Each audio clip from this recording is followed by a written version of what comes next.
Good morning, everyone. My name is Nancy Tyree. I'm the Agency Initiatives Manager with the Indiana Department of Revenue. I'd like to personally thank you all for attending or tuning in to today's annual public hearing. This hearing is required under Indiana Code is for the purpose of providing taxpayers the opportunity to make recommendations to the department that administers tax laws in our state. This hearing is not a news conference or a media opportunity, nor is it a forum to debate Indiana tax laws as those are established by the Indiana General Assembly. This is an opportunity for the public to suggest improvements in tax services and processing. We are always looking to improve our services to taxpayers, and we are very interested in hearing your ideas and suggestions. We have two guest speakers present today who have notified us that they plan to make comments. For these guests, once the commissioner is done speaking, we will call you up to address our team. Now, it is my pleasure to introduce the Commissioner of the Indiana Department of Revenue, Bob Prentice.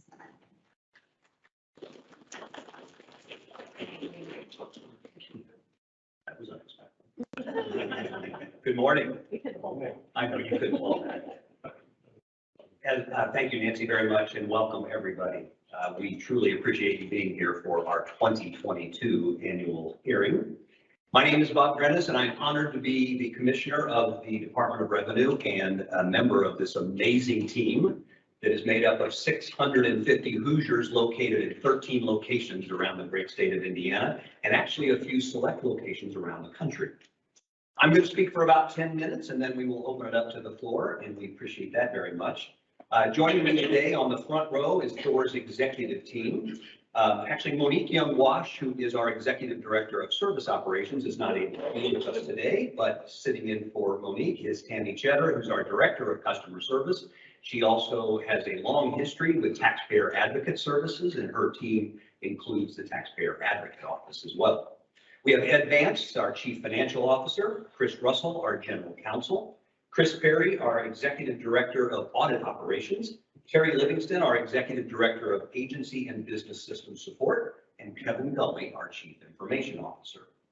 So as Nancy mentioned, today's hearing is an opportunity for me to share a few brief comments about what we have been doing since last fiscal year's annual hearing, but most importantly, it is to hear from our fellow Hoosiers. I do share a heartfelt thank you to everybody that's here in attendance and everybody who is watching online. We truly appreciate your time.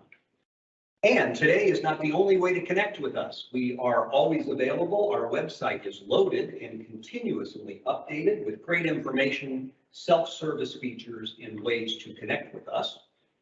On our website, you can subscribe to several helpful newsletters, information streams. You can access our annual legislative synopsis.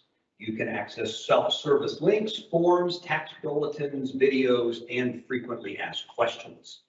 Our website is also a great place to access our annual reports that have a lot of information about our agency, a lot of data that flows through the Department of Revenue, and information about our services, operations, and improvement projects.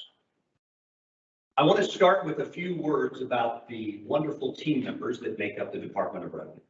As I mentioned, DOR is comprised of 650 dedicated Hoosiers who care deeply about who we are, what we do, and who we serve.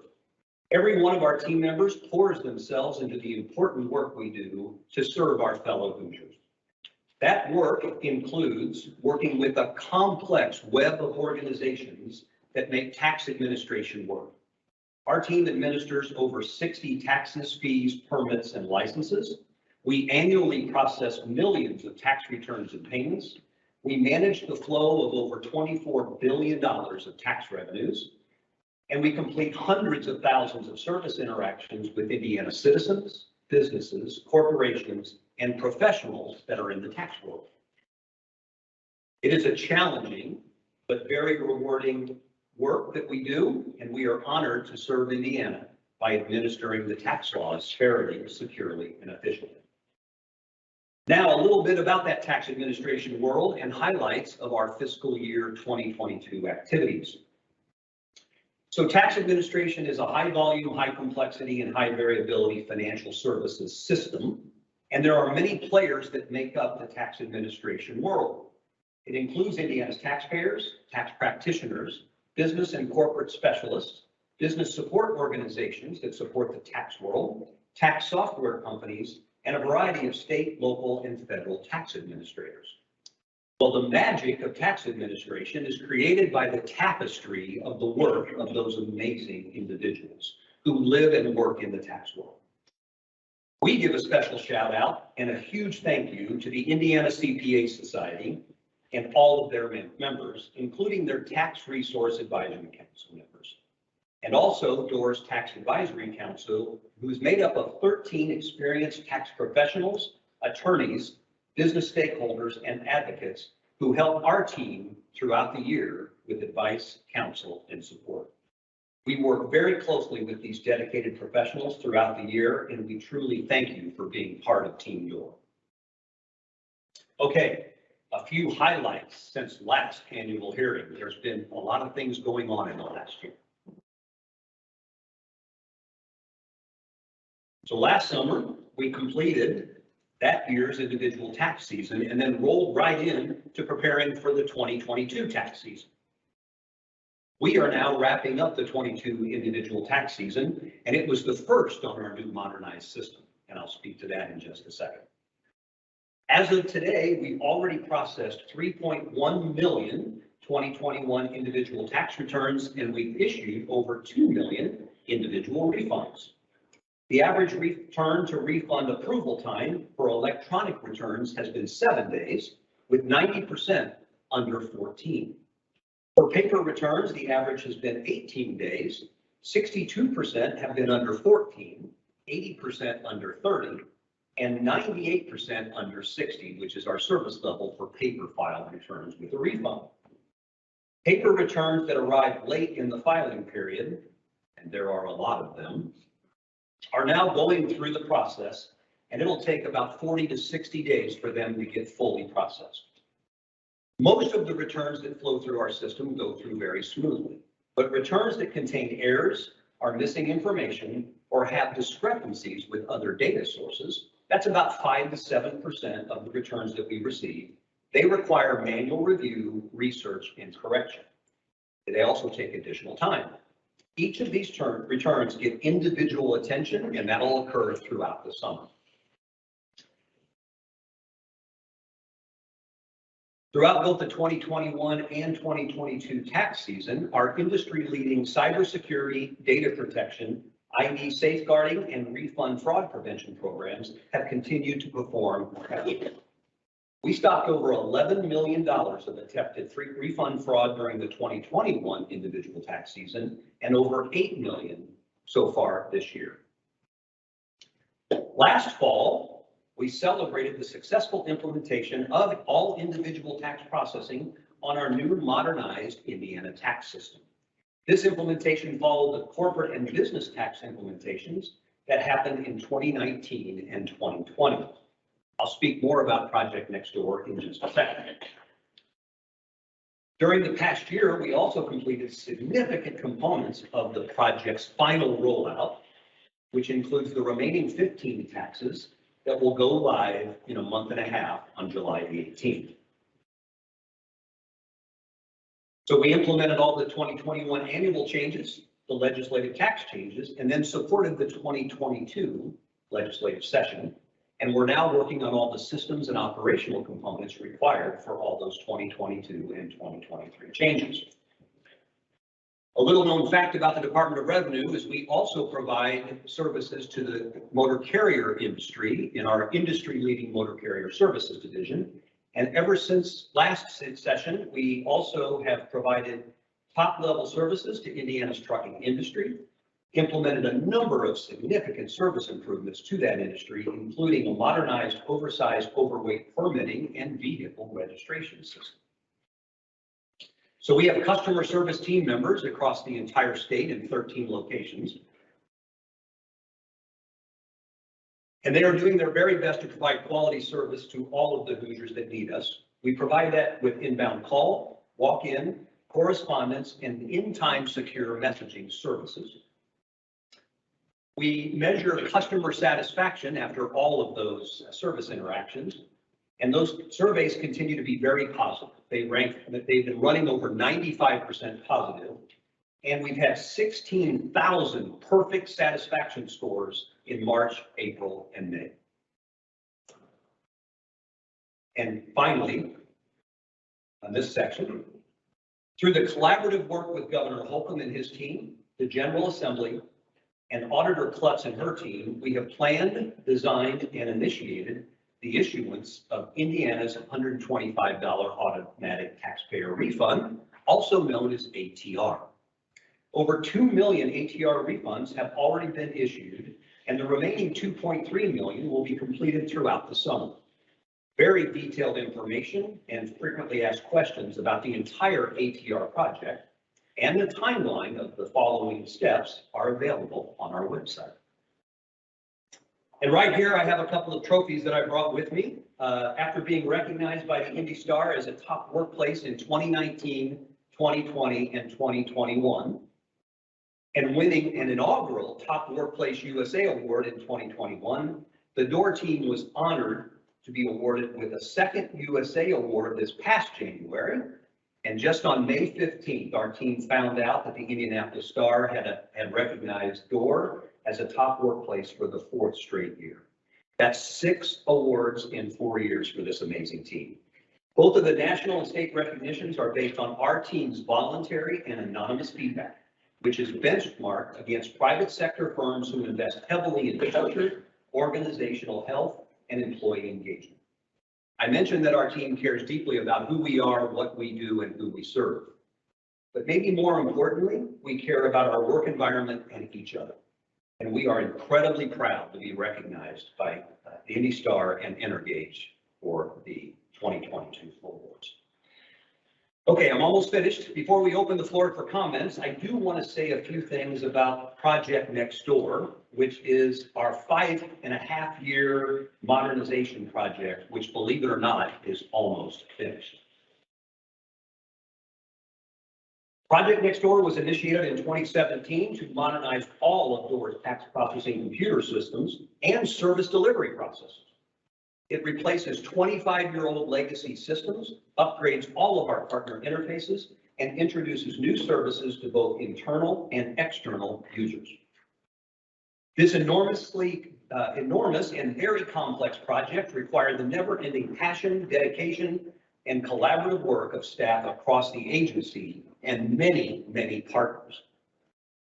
We set out to modernize our technology platform, close internal control gaps, improve internal efficiencies, enhance payment services and revenue processing, and improve customer service.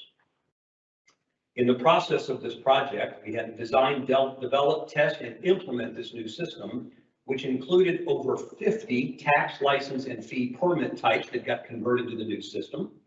We had to quality check and convert hundreds of millions of data records. We had to rebuild or upgrade over 120 external and internal interfaces, and we had to create thousands of enhanced internal processing procedures. And all part of that was tens of thousands of hours of data conversion, testing, training, and internal and external communications. This project impacted every part of this organization, every one of our team members, and also every one of our partners. It also impacted all of the customers that we serve. We set very aggressive deliverable goals and deadlines from the very beginning. We had to do this while continuing to run this very complex agency and continue to do all of the things that we do on our legacy systems. We had to serve our customers and our partners, and we had to do it during extremely challenging years, including during a once-in-a-lifetime pandemic.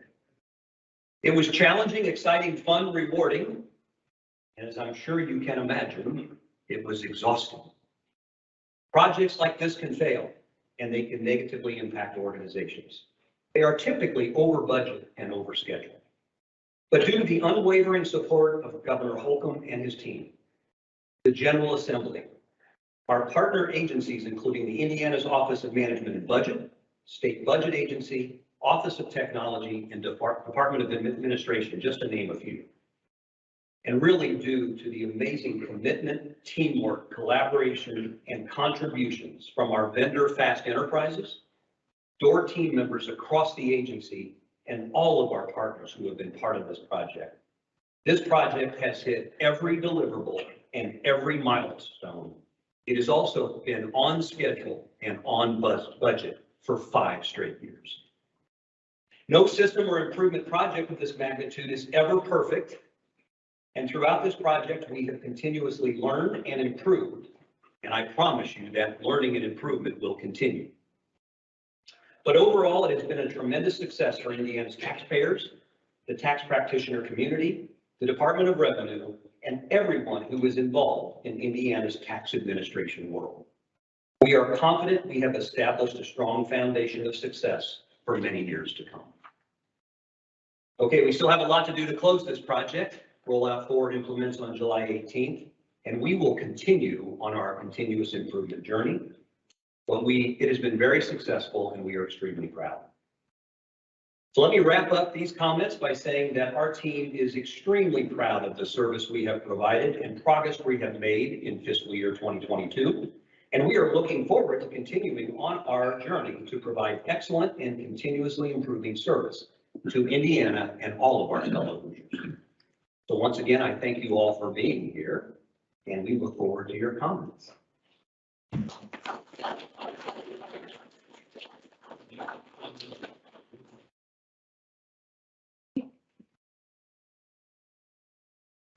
Our first guest speaker will be Ben Smith with the Indiana CPA Society.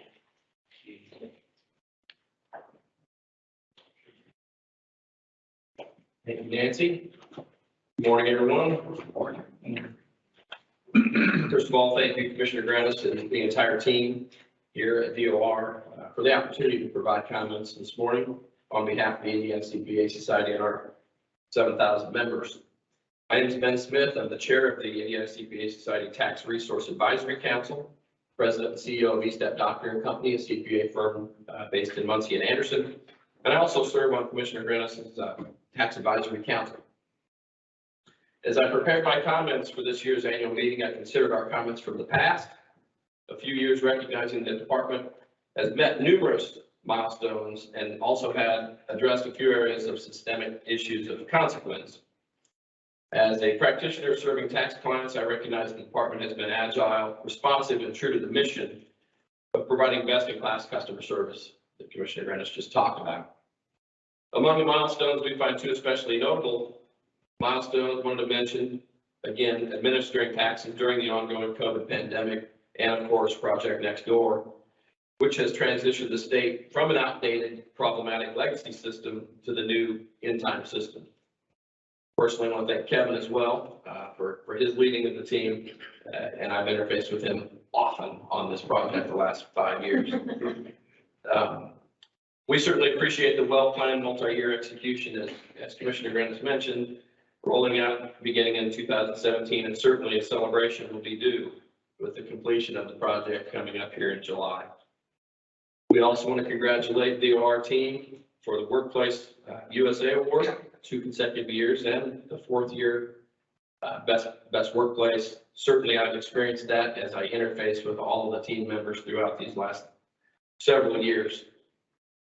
We know nothing is ever perfect, and we expect situations to occur that are difficult to fix and have unintended consequences. In fact, our Tax Resource Advisory Council was created several years ago to be an advocate with the agency and legislators for our members and the clients and organizations that they serve. And we certainly rely on the department's responsiveness to these issues when they arise, and appreciate the partnership ideology that we have enjoyed with Commissioner Grannis. In my firm, and with others that I talk to, CPAs are considered the most trusted advisor for their clients to depend on and turn to for critical business decisions and their personal financial success. From a tax perspective, they entrust us to file returns and represent their best interest with state and federal tax agencies, and they expect us to get it right and get it right the first time, which, of course, nothing's ever perfect, and we don't always do that. But our members are the tire that meets the road on Main Street, Indiana, so to speak. And unfortunately, this year we faced a bumpy road in the form of another difficult tax season.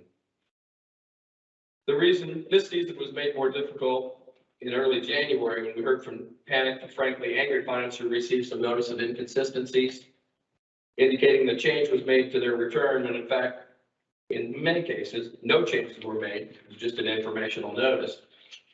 Some taxpayers also received a payment voucher implying there was a liability due, and in some cases, the taxpayer had submitted a payment that was not yet processed, and they planned to make their payment due by April 18th, but thought receiving this voucher they had to pay immediately.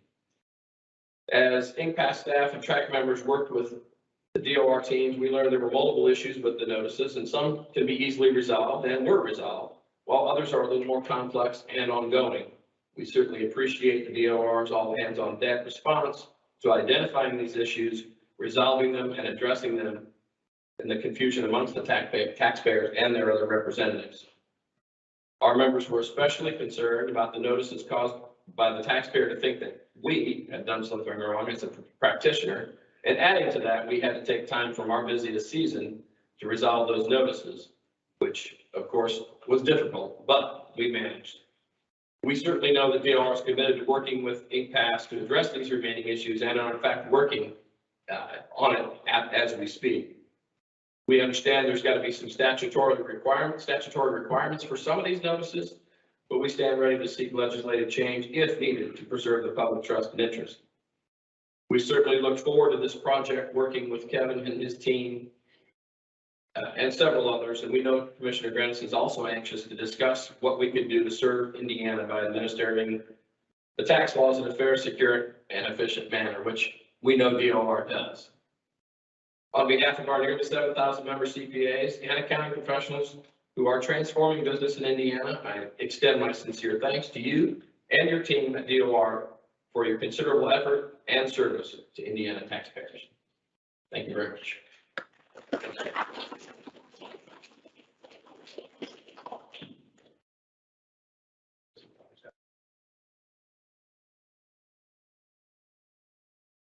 Thank you, Ben.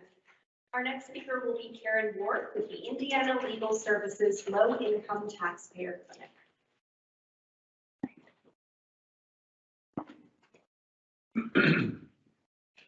Thank you for the opportunity to speak today. My name is Karen Ward, and I'm the director of the Low Income Taxpayer Clinic of Indiana Legal Services. I submit this commentary for the department's 2022 annual public hearing. Our clinic represents low-income taxpayers who have controversies with the IRS and the department. For the past 4 years, our clinic, along with the clinics at Notre Dame Law School and the Neighborhood Christian Legal Clinic, have submitted commentary regarding the department's policies and procedures on Hoosier taxpayers, particularly low-income taxpayers. The LATC at Notre Dame Law School is no longer in operation since the departure of its director, Patrick Thomas, in 2021. We provide this annual report on the state of Indiana tax administration affecting low-income taxpayers. This report summarizes the department's meaningful improvements in tax administration over the past couple of years and recommends further improvements going forward. In each report, we highlight the department's progress over the last several years in tailoring its practices to the needs of low-income taxpayers and their representatives. Several of the department's improvements include increased flexibility in payment plans, revised notices of proposed assessments and demands for payment, revision of the offer and compromise acceptance procedures to provide resolutions for taxpayers with no disposable income, published vehicle lien removal procedures on its website, updated the form and language for taxpayers relief from refund offsets applied to their spouse's tax debt, quick and helpful assistance from the local branch offices, development of a dedicated practitioner hotline, and overall increased collaboration and communication between practitioners and the department. The department deserves recognition for its drive towards customer service and efficiency.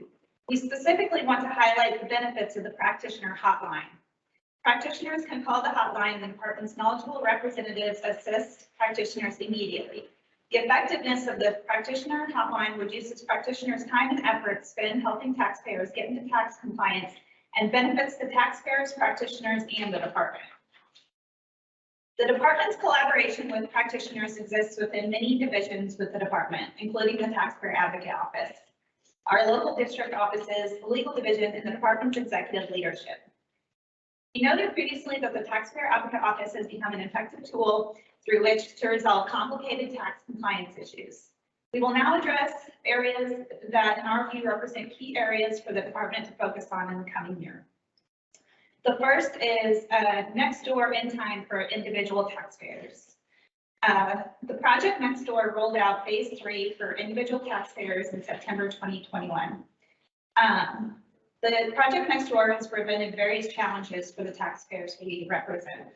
Although we do recognize it is better than the legacy system. Taxpayers report to us that they have difficulties navigating the website and establishing accounts, both for individual taxpayers and their authorized EPOAs. Requiring the creation of new accounts using letter IDs presents a barrier, particularly for those Hoosiers or their electronic POAs that may have already had a difficult time navigating the internet.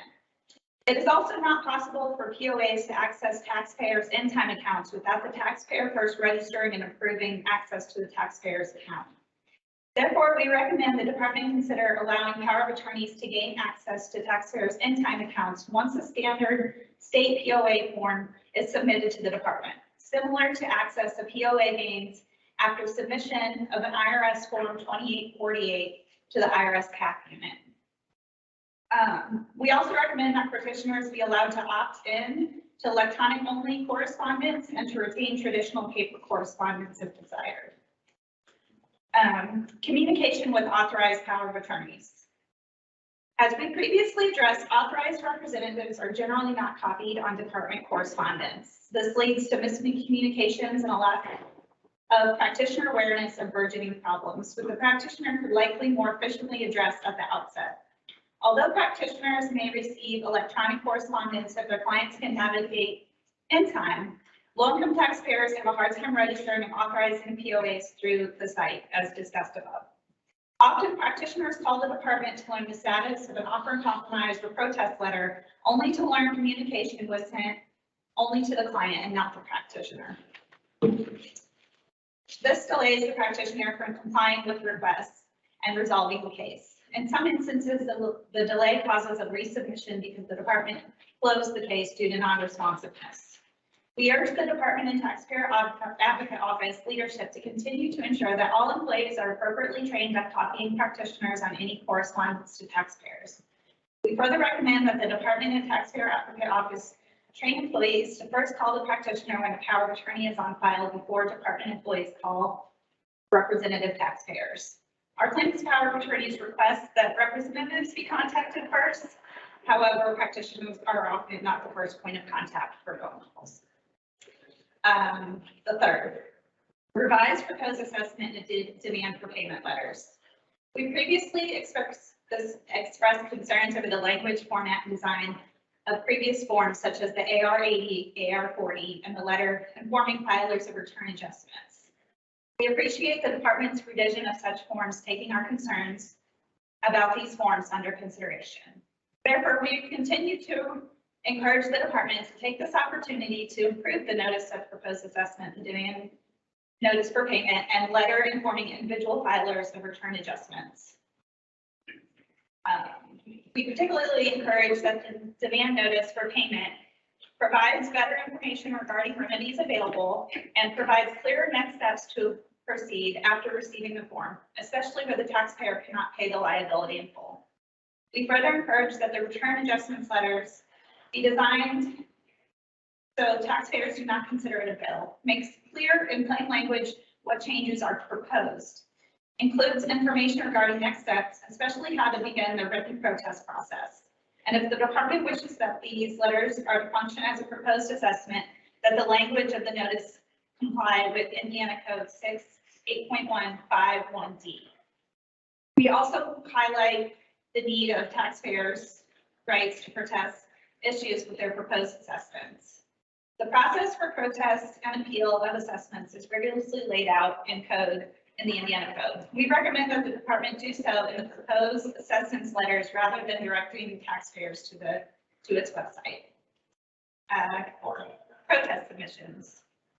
From conversations with department leadership, it appears that the department does not always treat a taxpayer's response to a proposed assessment as a protest that provides an administrative hearing and appeals rights to the Indiana Tax Court. For example, an individual who forgets to include a required schedule or form whom the department otherwise requests documentation may respond to the proposed assessment not with a protest, but with the requested documentation. The department then brings this documentation to the appropriate business unit rather than a legal division. This process represents efficient customer service. However, the department should ensure that its internal processes treat responses to proposed assessments or adjustment notice as a matter of law as satisfying the protest requirements of the Indiana Code.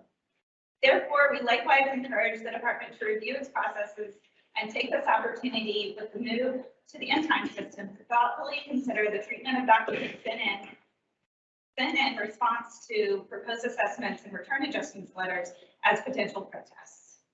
Further, we recommend the department notify the taxpayer when the protest is routed to a unit other than the legal department, the legal division.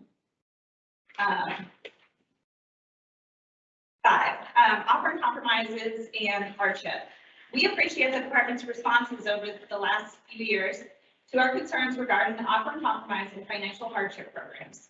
In particular, we note the department's mirroring of IRS forms and the stated policy of following IRS collection financial standards.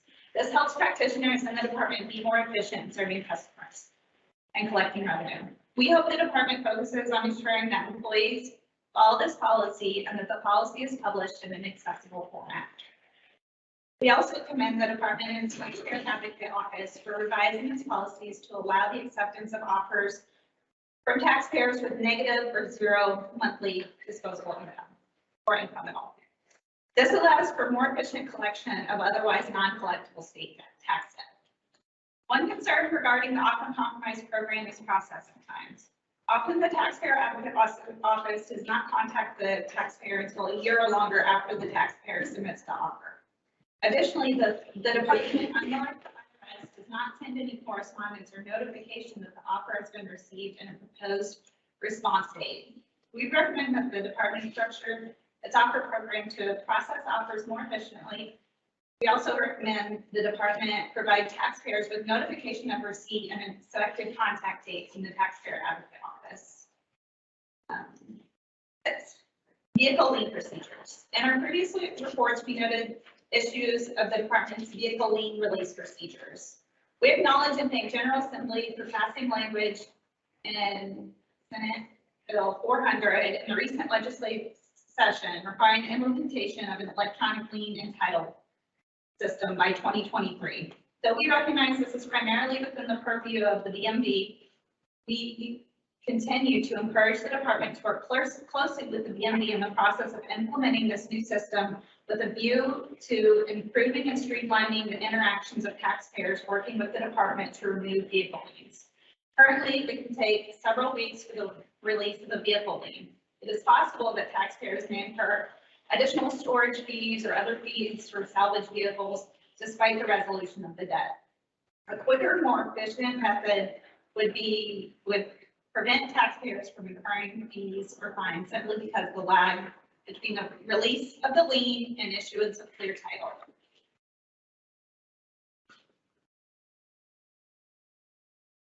Sheriff's notices, number 7. We appreciate the department's response to our suggestion by creating a standard template for county sheriff notices pertaining to tax warrants. We are particularly mindful that the department may not wish to mandate the language contained in the tax warrant notices. That may be a decision best left either to the individual county sheriff or to the General Assembly. Nevertheless, the department could consider adopting a preferred or standard sheriff's notice that makes clear that the tax warrant provides the authority to collect taxes only, not to arrest the taxpayer for non-payment of taxes. 8, the offset bypass refund procedure. Utility shutoff and evictions can cause homelessness and or the removal of children by the Department of Child Services. The IRS provides a clear alternative to tax refund offsets for taxpayers at risk for losing such basic necessities. Taxpayers must provide documentation of the utility shutoff or eviction notice to the IRS. The IRS then bypasses the refund offset procedure and provides the taxpayer with only the portion of the refund to the extent the funds would permit utility shut-off or eviction. Utilities and housing are basic necessities that should not be at risk so that the department can collect additional revenue.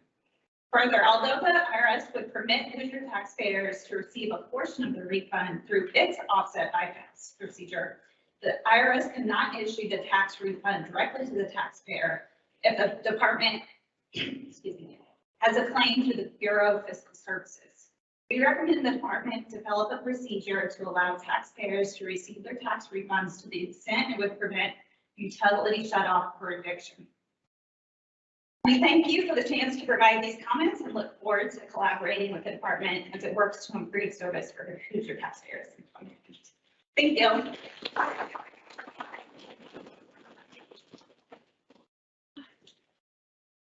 Thank you, Karen. And thank you to everyone who attended and tuned in. We will be posting the full report and video of the meeting on our website in the coming days. Thank you again. This concludes our 2022 annual public hearing.